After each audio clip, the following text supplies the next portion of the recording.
So you probably clicked on this video because your outreach campaign could have some improvements, right? You're not able to book the amount of appointments that you would actually like.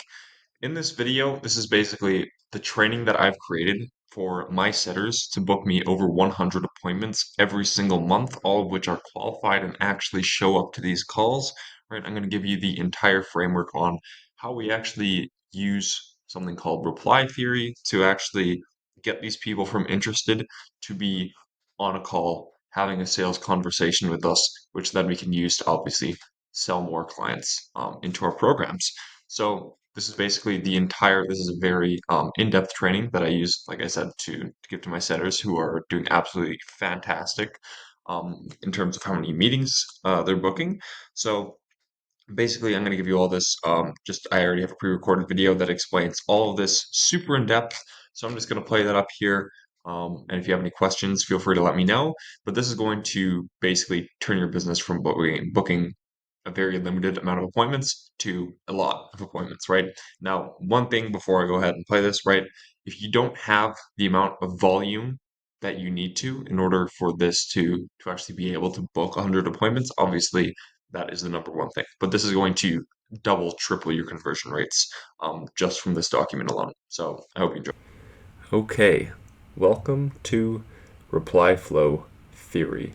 Now, in this document, I'm going to share with you every single tactic, every single strategy that I've learned over the past few months that have able to generate me hundreds of qualified booked appointments using heuristics, leveraging psychology, leveraging theory behind how we can work in a straight line to direct prospects to a booked appointment and then to a sale. What we're going to go over here is extremely powerful. What we're going to go over here is something that I've used, something that other people have used, something that's been proven and battle tested to work in the space of generating appointments. Now, I'm going to explain to you here exactly how this works. So, obviously, let's start off with what exactly is reply theory? What does this mean? Well, in direct response marketing, reply flow theory is a set of fundamentals that we leverage in order to direct the flow of incoming replies back to the direction that leads to a desired outcome. Now, that's a mouthful. So, it probably sounds a lot more complicated than it needs to be. Now, what exactly this means is essentially when we're working with a prospect, when we're working to get them on a call, the reply flow is basically if they ask a question that leads off of the path of booking that appointment, which is where we're able to answer all these questions, answer all these objections, and direct them to the sale.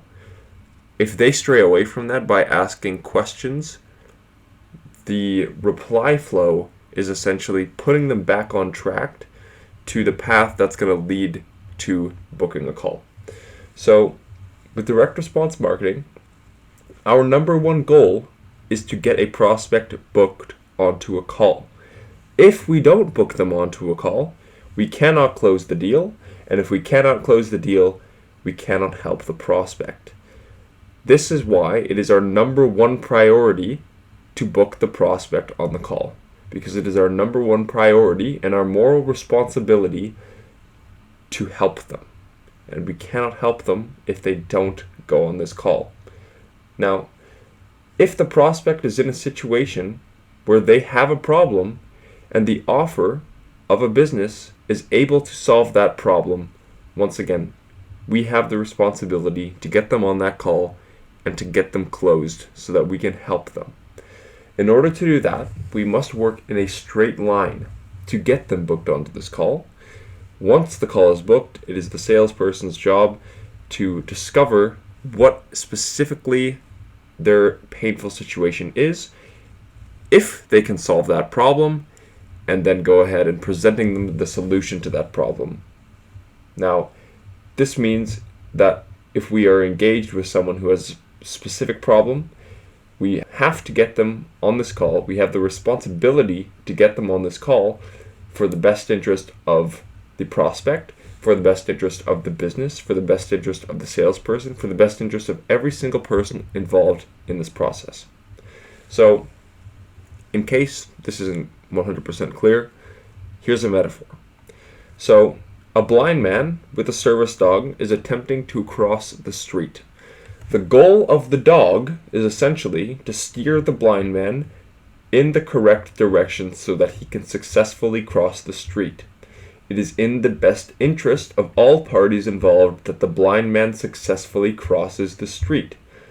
So, the dog will do everything in its power to keep the man as close to the crosswalk as possible so the street can be crossed successfully. Now, the further that blind man goes from the crosswalk, the more unlikely it is that he will safely cross the street. So now, bringing this back to our relevant situation, in this example, you are the service dog, and the prospect that you're responding to is the blind man. Crossing the street is like getting them on a call. If they divert their attention away from crossing the street, we need to basically tug them in the correct direction. Or in other words, if they're asking questions that can be better answered and better solved on a call, they are straying further away from the crosswalk. Do not let the blind man stop in the middle of the road to ask you how it works. The blind man does not need to ponder whether there are good deals at the supermarket across the street while he is standing in the middle of the road. The replies that you use are the leash, tugging on the blind man, pulling him back onto the crosswalk, and ultimately to the other side of the road. The blind man cannot be helped if he is in the middle of the crosswalk. He can only be helped once he reaches the other side of the road. You need to bring him to the other side of the road. Okay? So, essentially, this is the overview of what I mean by reply flow, in that basically we are moving a person from one place to another. The place where we are bringing him to is a more safe place, and it is a place where we can help them solve their problem, okay? So now, here's a really important thing to understand when we're doing this, okay? And that's called effective reasoning. So here's a quick pointer on sales. A prospect buys a product or service for one reason and only one reason. The reason is that they believe in their own mind that a situation where they have purchased a product and now have X amount of dollars less in their bank account is less painful than not having the outcome of what that service provides. In fact, that's why anyone does anything, okay? Right now, I'm outsourcing to someone who can help me deliver service because not having the time to work on and grow the business is a more painful situation than sacrificing margins to have an extra hand. Okay, another example of this. So not too long ago, I hired a freelancer who works with Go High Level Automations. Hiring him and having $100 less in my bank account was a less painful situation than not understanding and not knowing how to have a process in place where I'm able to track every single detail of where my prospects are coming from, what stage in the pipeline they're in, tracking these metrics using AI webhooks, etc., etc. This is also why people get on sales calls, okay? They have a belief that the opportunity to discover a potential solution has more value than 30 to 40 minutes of their time, okay? They're willing to sacrifice 30 to 40 minutes of their time if they think that you might be able to help them achieve a better situation, okay? That is why people will get on a call with you. Now, humans are inherently, to a degree, selfish creatures, okay? They will do what they believe will generate the best outcome for themselves. Now, of course, there are some exceptions to this, but generally, for the most part, this is a true statement.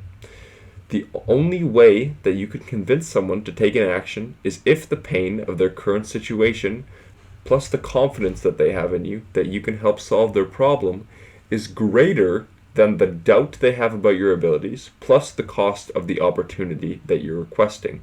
So here's a simple graph that explains this visually. Now, I hope you appreciate my drawing skills, but essentially, this is the higher you go on here, the more painful their situation is, and the more confidence they have in you that you'll be able to stop that pain. Down here is Basically, they have a lot of doubt in you that they think you won't be able to help solve their problem, and the opportunity cost is high. This line here is the action threshold, okay? So, as you can see here, it does not matter how far people are from the action threshold. As long as a person's pain and confidence are greater than the opportunity cost and the doubt, they will take action, and vice versa. Now, the question is, how do we actually use this to our advantage, right? How do we amplify the pre-existing pain that our prospect has, and how can we inspire confidence in them that we can actually solve their problem? So, when we first reach out to the person, it's all about the initial message that's used, of course, and we can use your prowess of your online profile.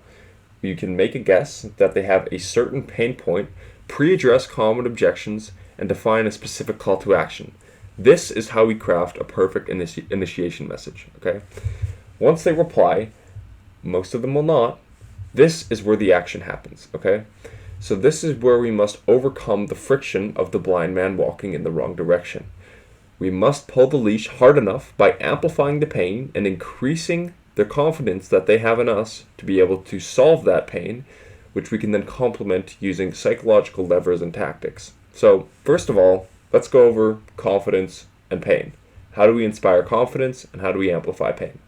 Now, quick disclaimer, I don't want you to thinking I'm some psychopath who wants to inflict pain on people. The only reason why I say this is obviously not physical pain, this is psychological pain, okay? So this is not a pain that we're creating in someone, all right? We don't want to inflict pain on someone. What we are doing is we are making them more aware of the pain that they already have and the pain that they're ignoring.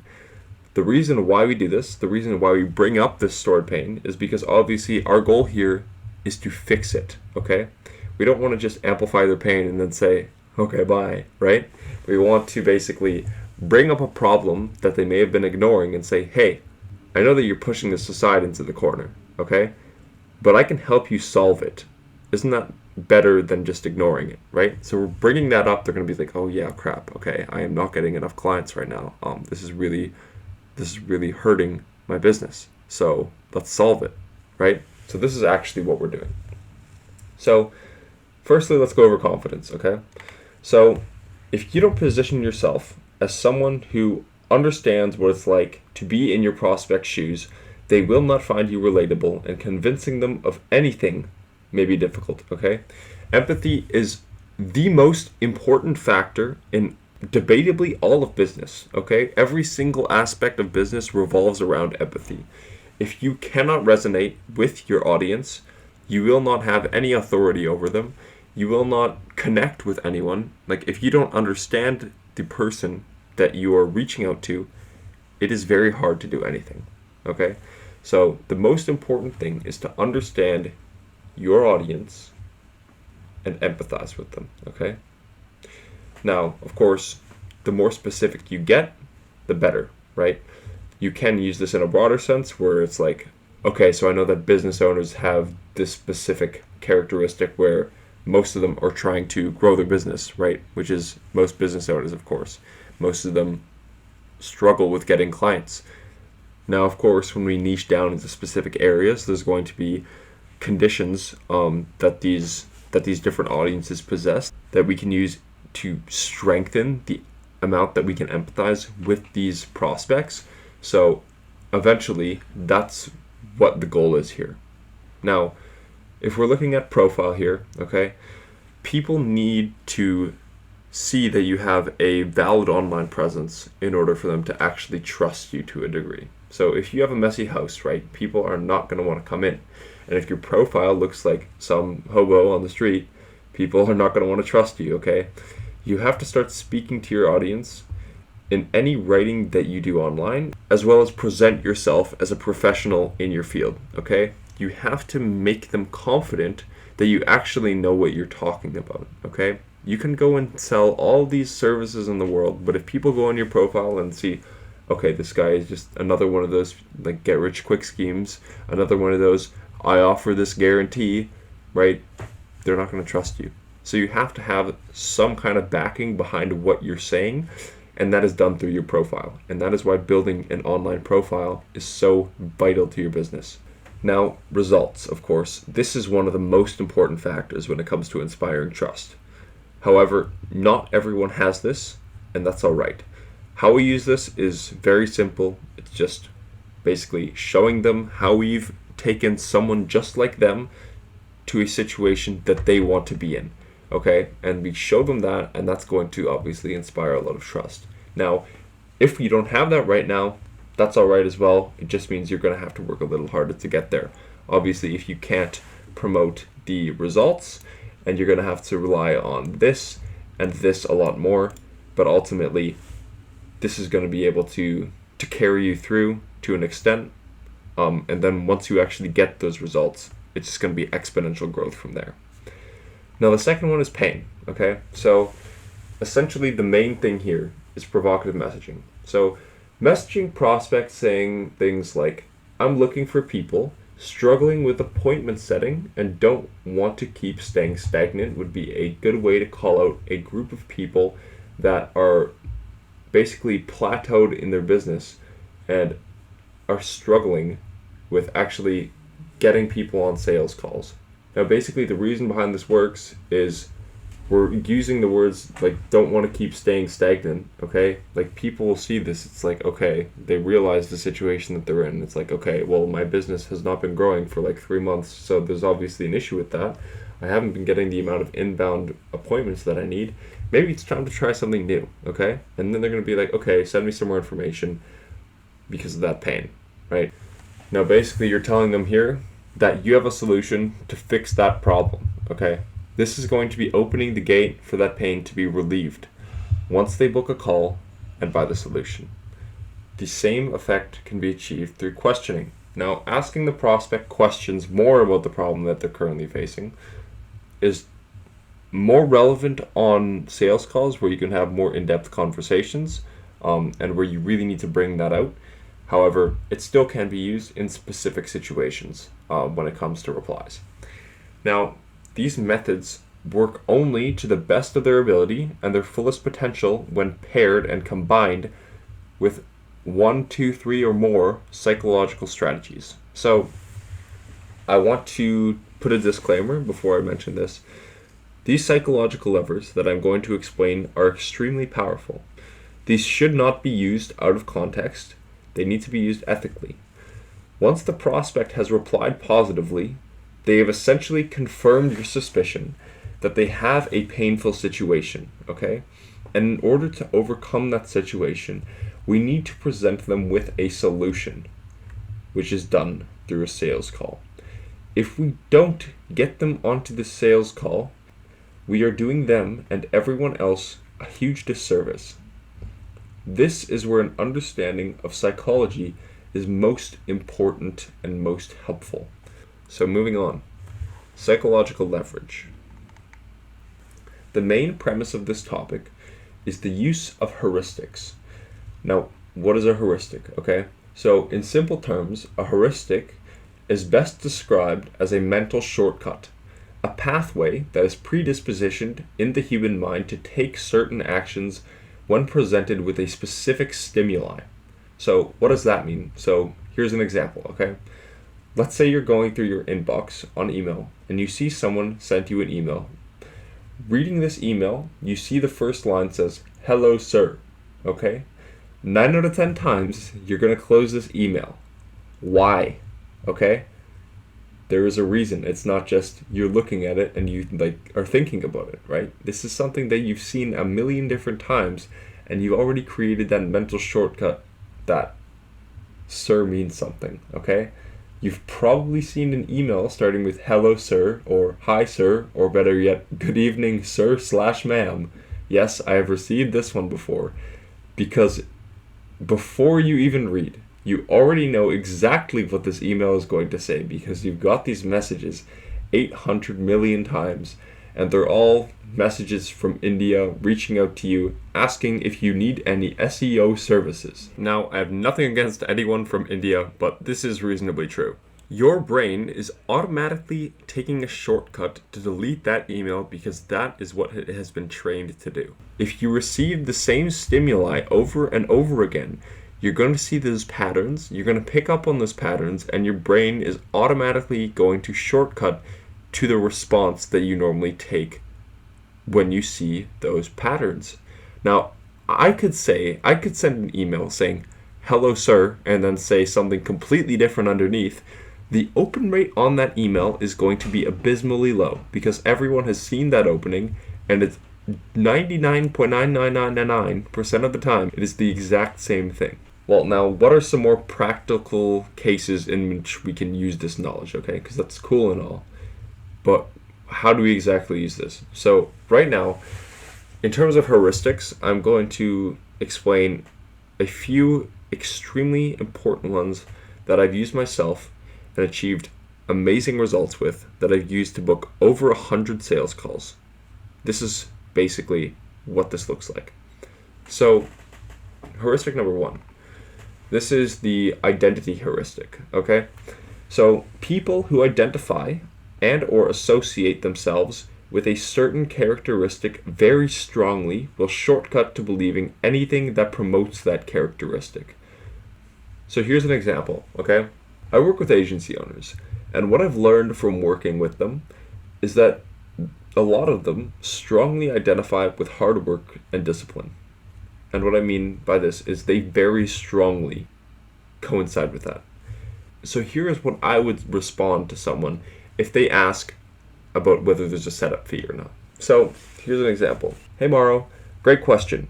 So I will let you know before you commit to a call, we're only working with people who are extremely disciplined and serious about the growth of their business. We do charge a small $99 fee up front just to make sure that this is something that you're actually serious about and isn't just a side hustle or something like that. If that's the kind of thing that you're looking for, then that's totally fine, but unfortunately, it's probably not a fit in that case. However, if you are really committed to growing the business and looking long term for something that is going to help scale you to 6 figures per month, then we definitely can help you do that. But once again, if that's not for you, no worries, just let me know. And otherwise, I'd be glad to hop on a quick call and see how we can help you make this happen. This is the message I sent to get my very first client. I've been using similar strategies ever since, and it has not stopped working. Okay? Basically, what I'm doing here, they have to pick between, okay, a setup fee is a good idea, or I'm not disciplined and serious and committed about the growth of my business, right? They cannot choose one, because that's how I position my message. Or they cannot choose both of them, because that's how I position my message. They can only choose one. And the belief that is stronger will win. When these frames collide, the discipline and the commitment and the seriousness about growing the business to achieve financial freedom is, in my specific situation, it's always going to win over a small setup fee. Remember, this is the marketing agency niche. This is not going to work everywhere. If you try and pitch this to homeowners, if you try and pitch this to dentists, it's not going to work, okay? And if every single person on the world were to use this, stimuli desensitization would kick in very quickly and it instantly wouldn't work anymore. It would be like that cold email example that I talked about earlier. Second one, resonance. This is basically the empathy heuristic. If someone feels as if you understand the situation that they are in, they will trust you more. Here's what I say to leads if they ask about how much I charge before the call. Thanks for the question. I totally understand why you've asked that. No point in chatting if it's outside of the budget, and I certainly do not want to waste your time. In that first sentence, I've already addressed their primary concern about wasting their time, and they know that I know that I'm not going to send them something that's outside of their budget. Now, with that said, we price our services with budgets in mind, and I can promise you that for the value you get, it will be well worth your investment. We offer all sorts of payment plans, and with our ROI guarantee, our price never tends to be the issue. I don't want to dodge your question here, but we always like to have the opportunity to properly explain the value of our services before pinning a price point to them. I hope you can understand. If you want, we can get a call booked and every detail of the price can be explored there. Feel free to schedule using the link below. I promise your time will not be wasted and we won't try to hard sell you. Using these underlined statements in this example is essentially repeating the words that they are thinking in their head and basically telling them the reason why they shouldn't book and basically saying they should book anyways despite of those reasons. Since they feel like we understand their situation and still believe that it is best to book a call, it is far more likely that they're going to trust us and make that decision. So here's the scarcity effect. Now, don't roast me about my hot take on this car. So, if people think something is rare, people will want it more.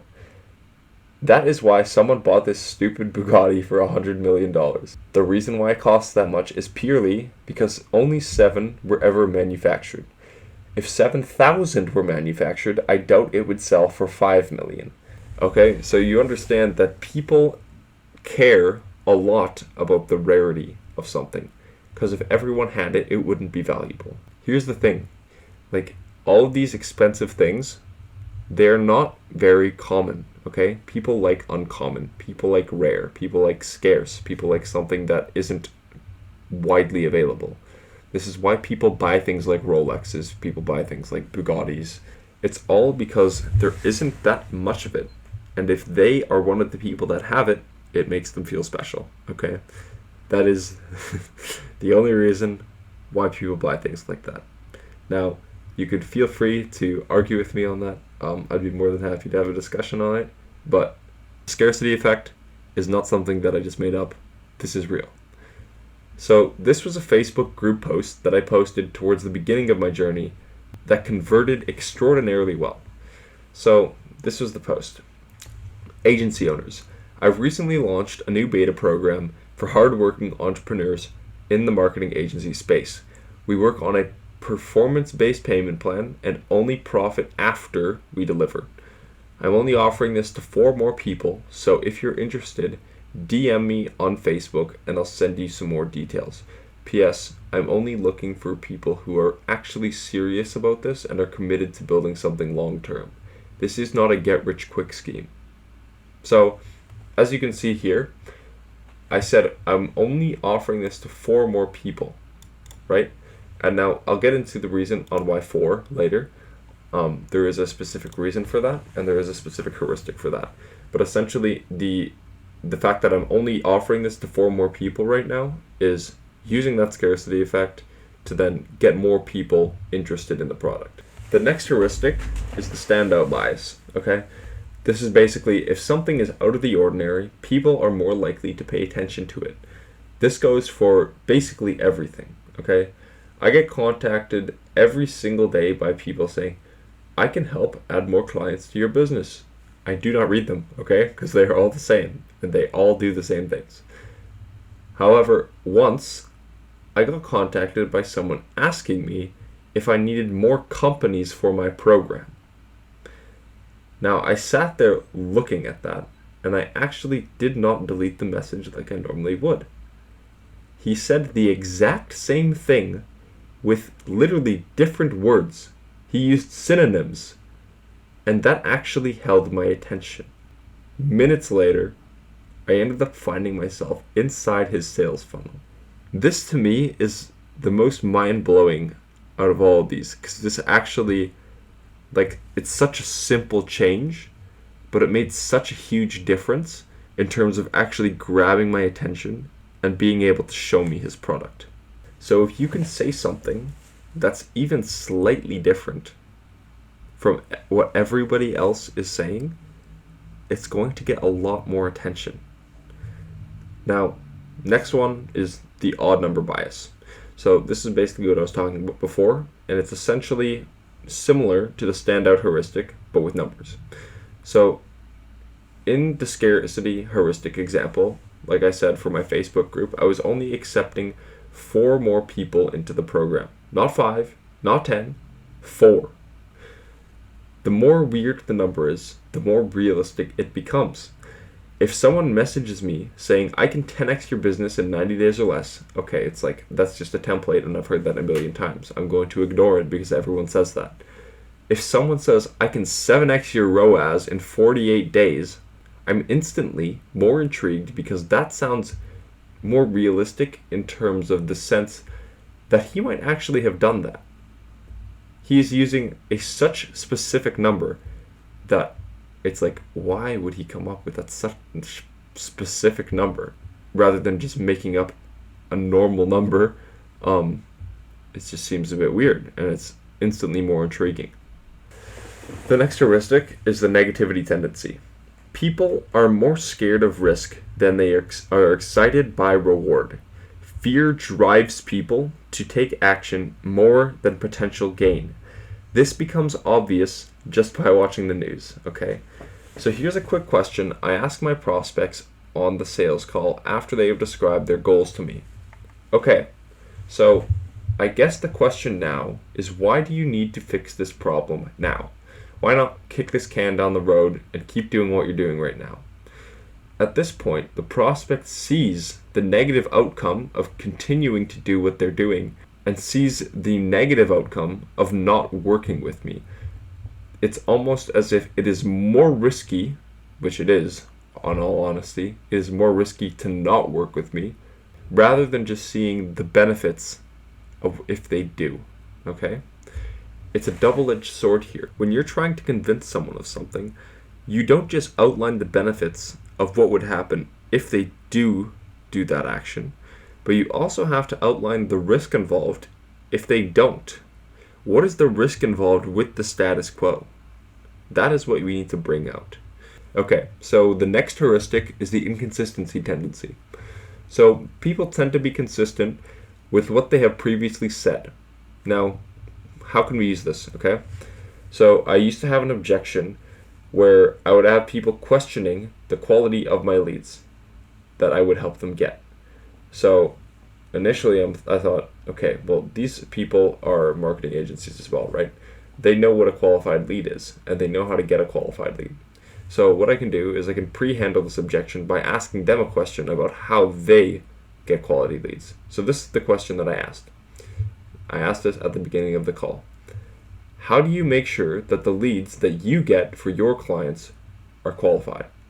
And they'll typically say something that we use advanced targeting and we use callouts in our ads. Now, when they ask us how our leads are quality, we essentially repeat them the same method because, I mean, that's what we do. Using our message, we're only moving people down the pipeline if they meet a certain set of conditions. And before we even launch the campaign, these leads are already extremely pre-qualified. So essentially, they already said what qualifies the leads for them, and we're just basically saying the same thing back to them. So if they say that our leads aren't quality, that would be inconsistent with what they've already said, and they're not going to argue against their own product. So the next one is the self-serving tendency. People tend to act if something isn't explained in a way where the outcome of that action is directly beneficial to them. This is what I say if a prospect is adamant that they need to think about it. Okay, John, I completely agree. This is a big decision to make. Now, you mentioned before that you wanted to reach 10K per month yesterday. So here's what we can do. I'm willing to start working for you right now so that by the time that you've made a decision, we need to just sign the contract and go ahead with it and get these results for you as soon as possible. Now, the only thing I'll need from you is a $100 refundable deposit, which I can refund for you if at any point we decide not to move forward with this. The only reason I ask for this is to make sure that you're actually serious about this here, and you're not just brushing this aside because you actually don't think that the product is valuable. So if I can get that commitment from you, I'll happily go ahead and start working on this for you now so we can get those leads as soon as you're ready. Yes, this does actually work. And when people pay that deposit, they already have some sort of commitment and some sort of trust with you that the amount of people that actually convert after that is way higher. Now, this only works because we are directly helping them if they deposit that money, right? Like if we were just saying, please deposit some money to make sure you're actually serious about this. They have no reason to. If we're positioning this as an opportunity to get to their desired result faster, which is already something that we've asked them, when did you want to accomplish this? They want to do this faster. And I mean, at this point, if they're not willing to give a $100 refundable deposit, they're not going to trust you with anything else. So the next heuristic is the ego principle. Basically, people have egos. They think that they are always right. And if you tell them something different, they will think you're wrong. You can never convince a prospect that they are wrong. Well, if they have a belief, then are we just screwed? Well, no, because we can make them convince themselves that they're wrong. So this is what we say to prospects when they are concerned that the first month of building a LinkedIn brand may be slow. Okay, John, I totally understand your concern. You want to get to 10K per month as soon as possible. Let me ask you this though. In terms of your business, is this a short-term thing? Or, is working on your business a long-term project? I'm just not sure if someone who is more concerned about now rather than the next few months is going to be a fit. Are you more aligned with your long-term plans, or do we just want some quick cash here for the next couple of months? At this point, they're going to be like, oh yeah, I see your point, because these people are obviously goal-oriented and they are far more interested in achieving something great in the future rather than achieving something decent now. And if we were to say, well, business is a long-term game, then they're just going to defend themselves, because we're not seeing things from their point of view and we're not allowing them to come to that conclusion on their own. Okay? So the next one is the curiosity tendency. People tend towards and seek things that are unknown and that they are curious about. This is why so many people watch interviews with psychopaths and murderers, because this is foreign. This is something that is not normal. It almost goes hand in hand with the standout heuristic, but this goes a bit deeper than that. If you tell a prospect every single thing about the service, they will have no reason to book a call, because they believe that they already understand it, and if this happens, you have no room to handle any objections, and the sales conversion rate will drop dramatically. This is why demo calls are so vital in a high-ticket sales situation, because if you can't handle objections, you can't do anything. You're just hoping that they instantly have the utmost faith in you, that they're willing to spend that money right now. Now, this works fine if you're selling something that's a lot cheaper. However, when we're working with businesses that are worth 1 to 2 to 3 to 4 grand a month, this is vital, okay? The next heuristic is the authority principle. People tend to follow and respect the bigger person in the room. If you come off as someone with less authority on, say, social media, or on a text message, or on a sales call, or really anywhere, you will be less respected, and the people will not be as open to trusting you and to taking the presented call to action. If you tell a prospect that you can do something that you have not done for yourself, it is hard to position yourself in a way where they should believe you. Next is the urgency bias. People tend to take action when urgency is required. This is why people cram for tests, because naturally they don't care to do the work. However, when there is an immediate consequence for a delay in action, they act, or at least the ones that don't fail do. This is one of the follow-ups that we used in our campaigns. So, hey John, I know this has been a really busy week for you. I wanted to remind you about this, and that my slots are filling up really quickly, and I won't be taking any more appointments after tomorrow. I just want to be upfront with you, and of course, I don't want this to be a wasted opportunity. So this is essentially presenting John with a scarce effect where if he doesn't do this, well, the opportunity is not there forever. And don't use this as like some fake thing. Like if it's not real, like if you're not going to not accept his appointment if he doesn't book in the next 24 hours, then don't lie. But this is something that you can actually use as long as it's real urgency to actually create a sense of need or sense of desire for John to actually book the call. The next is the low friction bias. People tend to take action depending on how easy it is to do. When you are asking a client a question, you don't need to necessarily make it open-ended, especially when you're reaching out to them. When you're reaching out to someone, the friction is already high because they don't know who you are. They don't have that trust in you. They don't necessarily have a belief that you can do what you're doing. So you need to make it as easy as possible for them to reply to you. So here are some examples. So you could say, "Hey John, I was checking out your profile and wondering what kind of ads you run." Now, this is meant to be the bad example because leaving that question open-ended requires John to think. Now it's like, okay, are we really so concerned about him thinking? And you would be surprised at the amount of people that would respond to the second message that I'm going to share in a second, rather than the first message, just because it's easier, and when people are busy, it's a lot easier to just come up with something quickly. So when you say, "Hey John, I was just checking out your profile and I was wondering, do you use YouTube ads, Facebook ads, or both?" Now this is giving him three options. Obviously, I mean, it could be neither as well, you could add that. But this is basically giving him three options to select from. So he doesn't have to basically think about what the response is going to look like. He can basically just read it and just copy it. So the second question is definitely going to get more responses here because there's less friction in the sense that it takes less brain power to answer. For some reason, I don't know why this is. It makes zero sense to me. But when people reach out to me a lot of the times on DMs, they will say, "Hi, how are you doing today?" Now, this is not like a mean thing, but like, I don't have the time to go and respond to, "How are you doing today?" So we need to just be direct here.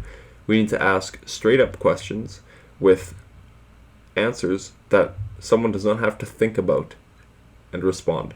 If someone sees a message that they don't know what it's about and they don't have any reason to respond to it, they're just not going to. Okay? Note, not all of these heuristics that I mentioned officially exist. However, as shown through the examples, they all work, and I've used them to sign many clients and book hundreds of appointments. Now, most of them are actually studied. However, there are a couple other things that I put in there that are not technically true, but they are definitely true. So now there are way more heuristics than these, and it's always a great thing to study. However, these are the ones that I've used and found the most effective and that I found the most success with.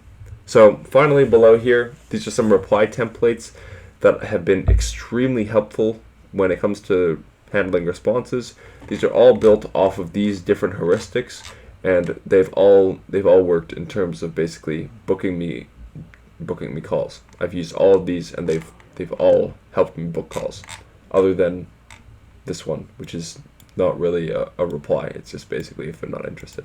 But other than that, these are the reply templates that you can use for your campaigns.